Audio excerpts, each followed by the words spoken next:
BNP সরকারের সঙ্গে সম্পর্ক জোরদারের আগ্রহ প্রকাশ করেছে ভুটান ও নেপাল। পররাষ্ট্র প্রতিমন্ত্রী শামা ওবায়দ ইসলামের সঙ্গে সৌজন্য সাক্ষাৎ করে আগ্রহের কথা জানান দেশ দুটির রাষ্ট্রদূত।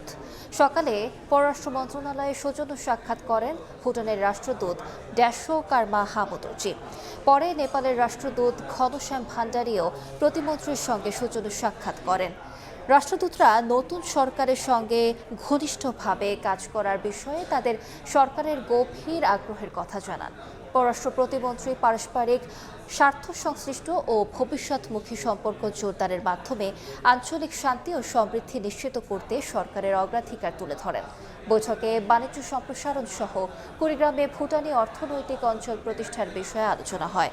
আঞ্চলিক সহযোগিতা শক্তিশালী করতে সার্ককে পুনরুজ্জীবিত করার ওপর জোর দেন পররাষ্ট্র প্রতিমন্ত্রী।